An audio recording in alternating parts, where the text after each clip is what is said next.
जय माता दी दोस्तों, जय श्री हरि। स्वागत है आपका हमारे YouTube चैनल अभव्या वर्ल्ड में। दोस्तों, आइए भगवान श्री हरि का ध्यान करते हुए सुनते हैं बृहस्पतिवार की व्रत कथा। प्राचीन समय की बात है। भारत में एक राजा राज्य करता था। वह बड़ा ही प्रतापी तथा दानी था। वह नित्य प्रति मंदिर में भगवत दर्शन करने जाता और ब्राह्मण और गुरु की सेवा किया करता था। उसके द्वार से कोई भी याचक निराश होकर नहीं लौटता था। वह प्रत्येक गुरुवार को व्रत रखता एवं पूजन करता था। हर दिन गरीबों की सहायता करता था। परंतु यह सब बातें उसकी रानी को अच्छी नहीं लगती थी। वह न व्रत करती, न ही किसी को एक भी पैसा दान में देती थी और राजा से भी ऐसा करने को मना किया करती थी। एक समय की बात है। राजा शिकार खेलने वन को चले गए। घर पर रानी और दासी थी। उस समय गुरु बृहस्पति साधु का रूप धारण कर राजा के दरवाजे पर भिक्षा मांगने आए। साधु ने रानी से भिक्षा मांगी तो वो कहने लगी, हे साधु महाराज, मैं इस दान और पुण्य से तंग आ गई हूँ। इस कार्य को करने के लिए तो मेरे पतिदेव ही बहुत हैं। अब आप ऐसी कृपा करें कि सारा धन नष्ट हो जाए तथा मैं आराम से रह सकूं। साधु रूपी बृहस्पति देव ने कहा, हे देवी, तुम बड़ी ही विचित्र हो। संतान और धन से कोई दुखी नहीं होता है। इसको सभी चाहते हैं। पापी भी पुत्र और धन की इच्छा करता है। अगर तुम्हारे पास धन अधिक है तो भूखे मनुष्य को भोजन कराओ, प्याऊ लगवाओ, ब्राह्मणों को दान दो, धर्मशालाएं बनवाओ, कुआं, तालाब, बावड़ी, बाग, बागीचे आदि का निर्माण कराओ तथा निर्धनों की कुंवारी कन्याओं का विवाह कराओ, साथ ही यज्ञादि करो। इस प्रकार के कर्मों से आपके कुल का और आपका नाम परलोक में भी सार्थक होगा और तुम्हें भी स्वर्ग की प्राप्ति होगी। परंतु रानी साधु की इन बातों से खुश नहीं हुई। उसने कहा, हे साधु महाराज, मुझे ऐसे धन की आवश्यकता नहीं जिसको मैं अन्य लोगों को दान देती फिरूं तथा जिसको रखने और संभालने में ही मेरा सारा समय नष्ट हो जाए। साधु ने कहा, हे देवी, यदि तुम्हारी ऐसी ही इच्छा है तो जैसा मैं तुम्हें बताता हूँ वैसा ही करना। बृहस्पतिवार के दिन घर आंगन को गोबर से लीपना, अपने केशों को पीली मिट्टी से धोना, केशों को धोते समय स्नान करना, राजा से कहना वह हजामत करवाए, भोजन में मांस मदिरा खाना, कपड़े धोबी के हाथ धुलने देना। इस प्रकार 7 बृहस्पतिवार करने से तुम्हारा सारा धन नष्ट हो जाएगा। यह कहकर साधु महाराज रूपी बृहस्पति देव अंतर्ध्यान हो गए। रानी ने साधु के कहे अनुसार 7 बृहस्पतिवार तक वैसा ही करने का विचार किया। साधु के बताए अनुसार कार्य करते हुए केवल 3 बृहस्पतिवार ही बीते थे कि उसकी समस्त धन संपत्ति नष्ट हो गई। भोजन के लिए दोनों समय परिवार तरसने लगा तथा सांसारिक भोगों से दुखी रहने लगा। तब राजा रानी से कहने लगा, हे रानी, तुम यहाँ पर रहो, मैं दूसरे देश को जाता हूँ, क्योंकि यहाँ पर मुझे सभी मनुष्य जानते हैं, इसलिए मैं यहाँ कोई काम नहीं कर सकता। मैं अब परदेश जा रहा हूँ, वहाँ कोई काम धंधा करूँगा, शायद हमारे भाग्य बदल जाएं। ऐसा कहकर राजा परदेश चला गया। वह वहाँ जंगल से लकड़ी काट कर लाता और शहर में बेचता। इस तरह जीवन व्यतीत करने लगा। इधर राजा के बिना रानी और दासियाँ दुखी रहने लगी। किसी दिन भोजन मिलता और किसी दिन जल पी कर ही रह जाती। एक समय रानी और दासियों को 7 दिन बिना भोजन के व्यतीत करने पड़े। तो रानी ने अपनी दासी से कहा, हे दासी, यहाँ पास के ही नगर में मेरी बहन रहती है। वह बड़ी धनवान है। तो उसके पास जा और वहाँ से 5 सेर बेझर मांग कर ले आ, जिससे कुछ समय के लिए गुजारा हो जाएगा।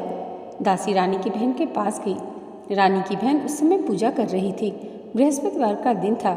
दासी ने रानी की बहन से कहा, हे रानी, मुझे आपकी बहन ने भेजा है, मुझे 5 सेर बेझर दे दो। दासी ने यह बात अनेक बार कही, परंतु रानी की बहन ने कोई उत्तर नहीं दिया, क्योंकि वह उस समय बृहस्पतिवार की कथा सुन रही थी। जब दासी को रानी की बहन से कोई उत्तर नहीं मिला तो वह बहुत दुखी हुई। उसे क्रोध भी आया। वह लौटकर रानी से बोली, हे रानी, आपकी बहन बहुत घमंडी है। वह छोटे लोगों से बात भी नहीं करती।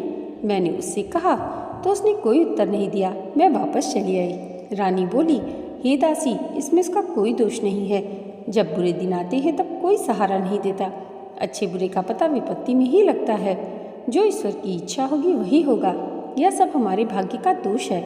उधर रानी की बहन ने सोचा कि मेरी बहन की दासी आई थी, परंतु मैं उससे नहीं बोली। इससे वह बहुत दुखी हुई होगी। अतः कथा सुन और विष्णु भगवान का पूजन समाप्त कर वह अपनी बहन के घर आई और कहने लगी, हे बहन, मैं बृहस्पतिवार का व्रत कर रही थी। तुम्हारी दासी हमारे घर गई थी, परंतु जब तक कथा होती है तब तक हम लोग न उठते हैं न बोलते हैं, इसलिए मैं नहीं बोली। कहो दासी, क्यों गई थी? रानी बोली, बहन, हमारे घर अनाज नहीं था। वैसे तुमसे कोई बात छिपी नहीं है, इस कारण मैंने दासी को तुम्हारे पास 5 सेर बेझर लेने के लिए भेजा था। रानी की बहन बोली, बहन देखो, बृहस्पति भगवान सबकी मनोकामना पूर्ण करते हैं। देखो शायद तुम्हारे घर में ही अनाज रखा हो। यह सुनकर दासी घर के अंदर गई तो वहाँ उसे घड़ा बेजर का भरा मिल गया। उसे बड़ी हैरानी हुई क्योंकि उसने एक एक बर्तन देख लिया था। उसने बाहर आकर रानी को बताया। दासी अपनी रानी से कहने लगी, हे रानी देखो, वैसे हमको जब अन्न नहीं मिलता तो हम रोज ही व्रत करते हैं। अगर इनसे इस व्रत की विधि तथा कथा पूछ ली जाए तो हम भी कर लिया करेंगे।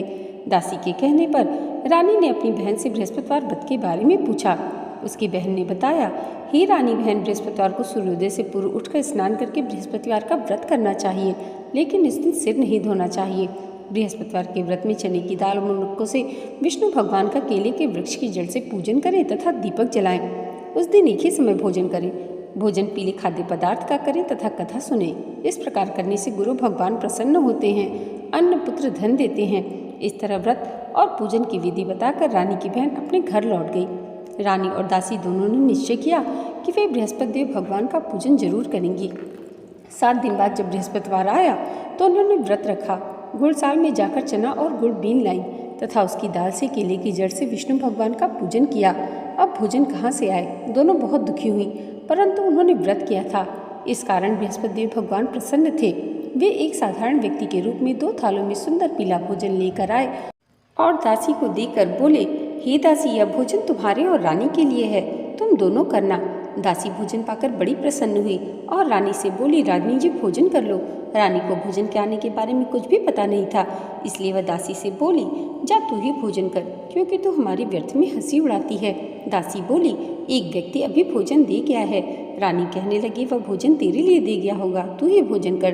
दासी ने कहा, वह व्यक्ति हम दोनों के लिए 2 थालों में भोजन दे गया है, इसलिए मैं और आप दोनों साथ साथ भोजन करेंगे। फिर दोनों ने गुरु भगवान को नमस्कार कर भोजन प्रारंभ किया। इसके बाद से वे प्रत्येक बृहस्पतिवार को गुरु भगवान का व्रत और पूजन करने लगी। बृहस्पति भगवान की कृपा से उनके पास धन हो गया, परंतु रानी फिर पहले की तरह आलस्य करने लगी।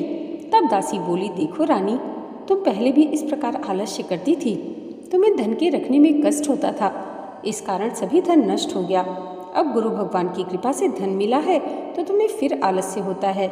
बड़ी मुसीबतों के बाद हमने यह धन पाया है, इसलिए हमें दान पुण्य करना चाहिए। तुम भूखे मनुष्य को भोजन कराओ, प्याऊ लगवाओ, ब्राह्मणों को दान दो, कुआं, तालाब, बावड़ी, बाग, बागीचे आदि का निर्माण करवाओ, मंदिर पाठशालाएं बनवाकर दान दो, कुंवारी कन्याओं का विवाह करवाओ। धन को शुभ कार्यों में खर्च करो, जिससे तुम्हारे कुल का यश बढ़े तथा स्वर्ग की प्राप्ति और पितृ भी प्रसन्न हो। दासी की बात मानकर रानी ने इस प्रकार के कर्म करने प्रारंभ किए, जिससे उसका काफी यश फैलने लगा। एक दिन रानी और दासी आपस में विचार करने लगी, न जाने राजा किस दशा में होंगे, उनकी कोई खोज खबर नहीं है। गुरु भगवान से उन्होंने प्रार्थना की और भगवान ने रात्रि में राजा को स्वप्न में कहा, हे राजा उठ, तेरी रानी तुझको याद करती, अपने देश को लौट जा। राजा प्रातःकाल उठकर जंगल से लकड़ियां काटकर लाने के लिए जंगल की ओर चल पड़ा। जंगल से गुजरते वह सोचने लगा, रानी की गलती से कितने दुख भोगने पड़े। राजपाट छोड़कर उसे जंगल में आकर रहना पड़ा। जंगल से लकड़ियां काटकर उन्हें बेचकर गुजारा करना पड़ा। उसी समय उस जंगल में बृहस्पति एक साधु का रूप धारण कर आए और राजा के पास आकर बोले, हे लकड़हारे, तुम इस सुनसान जंगल में किस चिंता में बैठे हो, मुझे बतलाओ। यह सुन राजा के नेत्रों में जल भर आया और साधु की वंदना कर बोला, हे प्रभु, आप सब कुछ जानने वाले हैं। इतना कहकर राजा ने साधु को अपनी संपूर्ण कहानी सुना दी। महात्मा तो स्वभाव से ही दयालु होते हैं। वे राजा से बोले, हे राजा, तुम्हारी पत्नी ने बृहस्पति देव के प्रति अपराध किया था, जिस कारण तुम्हारी यह दशा हुई है। अब तुम किसी प्रकार की चिंता मत करो, भगवान तुम्हें पहले से अधिक धन देंगे। देखो, तुम्हारी पत्नी ने बृहस्पतिवार का व्रत करना प्रारंभ कर दिया है। अब तुम भी बृहस्पतिवार का व्रत करके चने की दाल व गुड़ और जल को लोटे में डालकर केले के पत्ते से भगवान विष्णु का पूजन करो, फिर कथा कहो या सुनो। भगवान तुम्हारी सब कामनाओं को पूर्ण करेंगे। साधु को प्रसन्न देखकर राजा बोला, हे प्रभु, मुझे लकड़ी बेचकर इतना पैसा भी नहीं बचता जिससे भोजन करने के उपरांत मैं कुछ बचा सकूं। मैंने रात्रि में अपनी रानी को व्याकुल देखा है। मेरे पास कोई साधन नहीं जिससे समाचार जान सकूं। फिर मैं बृहस्पतिवार की कौन सी कहानी कहूँ या सुनूं, मुझको तो कुछ भी मालूम नहीं है। साधु ने कहा, हे राजा, तुम किसी बात की चिंता मत करो। बृहस्पतिवार के दिन तुम रोजाना की तरह लकड़ियाँ लेकर शहर में जाओ। तुम्हें रोज से दुगना धन प्राप्त होगा, जिससे तुम भली भांति भोजन कर लोगे और बृहस्पति देव की पूजा का सामान भी आ जाएगा। बृहस्पति देव की कथा इस प्रकार है। प्राचीन काल में एक बहुत ही निर्धन ब्राह्मण रहता था। उसकी कोई संतान नहीं थी। वह नित्य पूजा पाठ करता, परंतु उसकी स्त्री बहुत मलिनता के साथ रहती थी। वह न स्नान करती और न ही किसी देवता का पूजन करती। प्रातःकाल उठते ही सर्वप्रथम भोजन करती, बाद में कोई अन्य कार्य करती। ब्राह्मण देवता बहुत दुखी रहते थे। पत्नी को बहुत समझाते, किंतु उसका कोई परिणाम न निकलता। भगवान की अनुकंपा से एक समय उस ब्राह्मण की पत्नी गर्भवती हुई और 10वें महीने एक सुंदर कन्या को जन्म दिया। निर्धन ब्राह्मण कन्या के जन्म से बहुत दुखी हुआ। धीरे धीरे ब्राह्मण की कन्या बड़ी होने लगी। बचपन से उस कन्या की रुचि भगवान विष्णु की पूजा में थी। वह प्रातः उठते ही स्नान आदि करके भगवान विष्णु की पूजा करने मंदिर में जाती थी। बृहस्पतिवार को व्रत करके विधिवत पूजा पाठ करती थी। पूजा पाठ के बाद वह पढ़ने के लिए पाठशाला में जाती थी। घर से चलते हुए मुट्ठी भर जौ साथ लेकर जाती और पाठशाला के रास्ते में थोड़े थोड़े जौ गिराती जाती थी। जब वह पाठशाला से घर लौटती तो जौ के वह दाने सोने में बदले हुए मिलते थे। लड़की सभी सोने के दाने बीन लाती थी। एक दिन जब वह सोने के दाने साफ कर रही थी तो उसकी माँ ने कहा, बेटी, सोने के दाने साफ करने के लिए सोने का सूप भी होना चाहिए। अगले दिन बृहस्पतिवार था। उसने भगवान बृहस्पति देव जी की पूजा करते हुए प्रार्थना की, हे भगवान, यदि मैंने आपका व्रत विधिवत किया है तो मुझे सोने का सूप दे दो। भगवान बृहस्पति देव ने उसकी मनोकामना पूरी करने का वचन दिया। पाठशाला से लौटते समय उसे रास्ते में सोने का सूप पड़ा हुआ मिला। घर लौटकर सोने का सूप अपनी माँ को दिखाकर वह सोने के दाने साफ करने लगी। उसी समय नगर का राजकुमार उसके घर के पास से गुजरा। उस सुंदर लड़की को सोने के सूप में जाल साफ करते देख राजकुमार उस पर मोहित हो गया। महल में लौटकर राजकुमार ने राजा से उस लड़की से विवाह करने की इच्छा प्रकट की तो राजा ने ब्राह्मण को महल में बुलाकर राजकुमार से उसकी लड़की के विवाह की बात कही। ब्राह्मण तैयार हो गया। धूमधाम से उस लड़की का विवाह राजकुमार से हो गया। दुल्हन बनकर ब्राह्मण की लड़की महल में चली गई। लड़की के चले जाने से ब्राह्मण फिर निर्धन हो गया। उसे कई दिन भोजन भी नहीं मिलता था। वह बहुत दुखी होकर ब्राह्मण एक दिन अपनी लड़की के पास गया। अपने पिता से निर्धनता का समाचार सुनकर उसे बहुत सा धन देकर पिता को विदा किया। उस धन से ब्राह्मण के कुछ दिन तो आराम से गुजर गए, लेकिन जल्दी ही फिर भूखों मरने की हालत हो गई। ब्राह्मण अपनी लड़की से धन लेने के लिए फिर महल में पहुंचा। लड़की ने पिता की बुरी हालत देखकर कहा, पिताजी, आखिर आप कब तक मुझसे धन लेकर जीवन यापन करेंगे? आप कोई ऐसा उपाय क्यों नहीं करते जिससे आपका घर धन संपत्ति से भर जाए? ब्राह्मण ने कहा, मैंने तेरी माँ को बहुत समझा लिया, पर उसकी समझ में कुछ नहीं आता। उसका फुहड़पन नष्ट हो तो घर की निर्धनता भी दूर हो जाए। तब कुछ सोचकर लड़की ने पिता से कहा, पिताजी, आप कुछ दिनों के लिए माँ को मेरे पास छोड़ जाओ। तब कुछ सोचकर ब्राह्मण पत्नी को लड़की के पास महल में छोड़ आया। लड़की ने अपनी माँ से कहा, माँ, तुम कल प्रातःकाल उठकर स्नान आदि करके भगवान बृहस्पति देव जी की पूजा अवश्य करना। पूजा करने से तुम्हारी निर्धनता अवश्य दूर हो जाएगी। लेकिन उसकी माँ ने उसकी कोई बात नहीं मानी। तब क्रोधित होकर लड़की ने अपनी माँ को एक कक्ष में बंद कर दिया। सूर्योदय के समय माँ को उठाकर जबरदस्ती उसे स्नान कराया और फिर मंदिर में ले जाकर भगवान बृहस्पति देव जी की पूजा कराई। कुछ दिनों तक ऐसा करने से माँ की बुद्धि में परिवर्तन हुआ और वह स्वयं बृहस्पतिवार का व्रत रखने लगी। उसके व्रत रखने से ब्राह्मण के घर में भगवान विष्णु की अनुकंपा से धन की वर्षा होने लगी। दोनों पति पत्नी धन संपत्ति पाकर आनंदपूर्वक जीवन यापन करते हुए विष्णु धाम को चले गए। लकड़हारा बने राजा ने उन साधु से भगवान बृहस्पति देव जी की यह कथा सुनकर बृहस्पतिवार का व्रत करके भगवान विष्णु की पूजा की। उस दिन से उसके सभी कलेश दूर हो गए। लेकिन अगले बृहस्पतिवार को कामकाज में अधिक व्यस्त रहने के कारण उसने भगवान बृहस्पति देव जी का व्रत नहीं किया। भगवान बृहस्पति देव लकड़हारे से क्रोधित हो गए और उसे उस भूल की सजा दी। उस दिन नगर के राजा ने नगर में घोषणा करके सबको सूचित किया, प्रत्येक नागरिक मेरे महल में भोजन करने आए। जो नहीं आएगा उसे अपराधी मानकर दंड दिया जाएगा। लकड़हारा बने राजा ने उसर नगर के राजा की घोषणा तो सुनी, लेकिन जंगल से लकड़ी काट कर लाने और उन्हें बेचने में देर हो जाने के कारण वह समय पर महल में भोजन करने नहीं जा सका। अतः राजा के सैनिक लकड़हारे को पकड़कर महल में ले गए। राजा ने उसे महल के कक्ष में बिठाकर भोजन कराया। उस कक्ष में एक खुंटी पर रानी का सोने का हार लटका हुआ था। लकड़हारा अकेला उस कक्ष में भोजन कर रहा था। तभी उसने एक आश्चर्यजनक घटना घटती देखी। देखते ही देखती वह खुंटी हार को निगल गई। थोड़ी देर के बाद राजा ने हार को गायब देखा तो लकड़हारे को कारावास में डलवा दिया। लकड़हारा मन ही मन अपने भाग्य को कोसने लगा। तभी उसे जंगल में मिले साधु का स्मरण हो आया। थोड़ी देर में भगवान बृहस्पति देव सन्यासी के रूप में उसके सामने प्रकट हुए और कहा, हे लकड़हारे, तूने भगवान बृहस्पति देव जी की पूजा नहीं की, इस कारण तुम्हें कष्ट हुआ है। लेकिन अब चिंता मत करो। बृहस्पतिवार के दिन कारागार के दरवाजे पर तुम्हें कुछ पैसे पड़े हुए मिलेंगे। उन पैसों से भगवान बृहस्पति देव जी का व्रत करके उनकी पूजा करोगे तो तुम्हारे सब दुख नष्ट हो जाएंगे। बृहस्पतिवार के दिन दरवाजे पर पड़े मिले पैसों से गुड़ मंगाकर लकड़हारे ने बृहस्पतिवार की कथा कही तो भगवान बृहस्पति देव ने प्रसन्न होकर उस नगर के राजा को स्वप्न में लकड़हारे को कारागार से मुक्त करने को कहा। सुबह राजा ने आकर अपने कक्ष में देखा तो खुंटी पर रानी का हार टंगा हुआ था। राजा ने लकड़हारे को मुक्त कर दिया और उसे धन और आभूषण देकर विदा किया। लकड़हारा बना राजा उस नगर से चलकर अपने नगर में पहुंचा तो उस नगर में कुएं, धर्मशालाएं, बाग बागीचे देखकर बहुत प्रसन्न हुआ। राजा ने किसी से पूछा, ये कुएं, धर्मशालाएं किसने बनवाई हैं? सबने उसे बताया, ये सब रानी और दासी ने बनवाए हैं। राजा महल में पहुंचा तो रानी ने उसका भव्य स्वागत किया। तब राजा ने निश्चय किया कि सप्ताह में एक बार तो सभी बृहस्पति देव जी का व्रत तथा पूजन करते हैं, परंतु मैं प्रतिदिन व्रत किया करूँगा तथा दिन में 3 बार कथा कहा करूँगा। अब राजा हर समय दुसाले में चने की दाल बांधे रहता तथा दिन में 3 बार बृहस्पति देव की कथा कहता। कुछ दिनों के बाद राजा को अपनी बहन की याद आई। एक दिन घोड़े पर सवार होकर राजा अपनी बहन से मिलने चल दिया। अभी राजा नगर के बाहर पहुंचा ही था कि उसने कुछ लोगों को एक शव को ले जाते हुए देखा। राजा को स्मरण हो आया कि आज उसने किसी को बृहस्पतिवार की व्रत कथा नहीं सुनाई है। राजा ने उन लोगों को रोककर कहा, भाइयों, आप शव को ले जाने से पहले मुझसे बृहस्पतिवार की कथा सुन लें। लोगों ने राजा पर क्रोधित होते हुए कहा, तुम पागल तो नहीं हो? लेकिन कुछ बड़े बूढ़े लोगों ने कहा, अच्छा भाई, साथ में चलते चलते तुम अपनी कथा भी सुना लो। राजा ने चलते हुए आधी कथा ही सुनाई थी, शव हिलने लगा। राजा की पूरी कथा सुनाते ही शव उठकर बैठ गया। लोगों ने हैरानी से दांतों तले उंगली दबाई और अगले बृहस्पतिवार से भगवान बृहस्पति देव जी का व्रत करने तथा कथा सुनने का निश्चय किया। अब घोड़े पर सवार राजा चलते हुए किसान के पास पहुंचा। किसान अपने खेत में हल चला रहा था। राजा ने कहा, अरे भाई, मुझसे बृहस्पतिवार की कथा सुन ले। किसान झुंझला कर बोला, अरे भाई, देख नहीं रहे, जितनी देर में तुम्हारी कथा सुनूंगा उतनी देर में पूरे खेत में हल चला लूंगा। राजा निराश होकर चलने लगा। तभी किसान के बैल लड़खड़ा कर जमीन पर जा गिरे।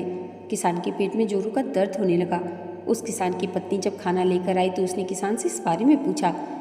किसान ने घुड़सवार की पूरी कहानी सुनाई। किसान की पत्नी दौड़ती हुई राजा के पास पहुंचकर हाथ जोड़कर बोली, भैया, मैं तुम्हारी कथा सुनने को तैयार हूँ।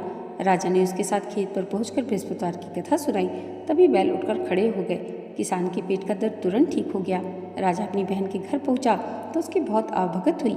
अगले दिन सुबह उठकर राजा ने देखा घर के सभी लोग भोजन कर रहे हैं। किसी भूखे को बृहस्पतिवार की कथा सुनाए बिना राजा भोजन नहीं करता था। उसने बहन से कहा, बहन, क्या घर में कोई ऐसा व्यक्ति नहीं जिसने अभी तक भोजन नहीं किया हो? उसकी बहन बोली, भैया, हमारे घर में तो क्या आपको पूरे नगर में कोई ऐसा व्यक्ति नहीं मिलेगा जिसने सुबह सुबह भोजन नहीं किया हो। तब राजा ने बहन के घर से निकलकर उस नगर में बिना भोजन किए व्यक्ति की तलाश की। एक गडरिये के घर में उसका बेटा बीमार होने के कारण भूखा रह गया था। राजा ने उसको जाकर बृहस्पतिवार की कथा सुनाई। कथा सुनते सुनते गडरिये का बीमार बेटा बिल्कुल ठीक हो गया। सबने राजा की बहुत प्रशंसा की। एक दिन राजा ने अपनी बहन से कहा, बहन, अब हम अपने घर जाना चाहते हैं, तुम भी हमारे साथ चलो, कुछ दिन वहाँ रहकर लौट आना। राजा की बहन ने अपनी सास से पूछा तो सास ने ताने देते हुए कहा, बहू, मायके जाना है तो अकेली जाना, मेरे पुतों को नहीं ले जाना। तुम्हारे भाई के कोई संतान नहीं है, कहीं तुम्हारी भाभी मेरे पुतों पर जादू टोना न कर दे। दूसरे कक्ष में बहन की सास की बातें सुनकर राजा दुखी मन से अकेला ही अपने नगर को लौट गया। रानी ने राजा से कहा, आप तो अपनी बहन को साथ लाने की बात कहकर गए थे, फिर बहन को साथ क्यों नहीं लाए? तब राजा ने दुखी होते हुए कहा, रानी, हम निसंतान हैं, इसलिए कोई हमारे घर आना पसंद नहीं करता। रानी ने राजा को समझाया, हे प्राणनाथ, हमें बृहस्पति देव ने सब कुछ दिया है, अब भगवान बृहस्पति देव हमें संतान भी अवश्य देंगे। बृहस्पतिवार को विधिवत व्रत करते हुए राजा रानी ने भगवान बृहस्पति देव से संतान के लिए प्रार्थना की। कुछ दिनों के बाद उन्होंने स्वप्न में दर्शन देते हुए कहा, हे राजन, तेरी मनोकामना अवश्य पूरी होगी। 1 सप्ताह बाद ही रानी गर्भवती हो गई। 10वें महीने रानी ने एक सुंदर पुत्र को जन्म दिया। राजा रानी जीवन पर्यंत बृहस्पतिवार का व्रत करते रहे। उनके घर में धन की वर्षा होती रही। इस तरह आनंदपूर्वक जीवनयापन करते हुए राजा रानी भगवान बृहस्पति देव की अनुकंपा से मोक्ष को प्राप्त करके सीधे बैकुंठ धाम पहुंच गए। बृहस्पतिवार को विधिवत व्रत करते हुए जो स्त्री पुरुष भगवान विष्णु की पूजा करते हैं, भगवान उनकी सभी मनोकामनाएं पूरी करते हैं। इति श्री बृहस्पतिवार व्रत कथा। दोस्तों, आज की ये वीडियो अगर आपको अच्छी लगी हो तो कमेंट बॉक्स में जय श्री हरि ज़रूर लिखिएगा और इसे लाइक और हमारे चैनल पर पहली बार आए हैं तो सब्सक्राइब करना मत भूलिएगा। भगवान श्री हरि और माता लक्ष्मी की कृपा आप सबके जीवन पर सदैव ऐसे ही बनी रहे, इसी मंगल कामना के साथ मिलते हैं अगली वीडियो में। तब तक के लिए जय माता दी, जय श्री हरि।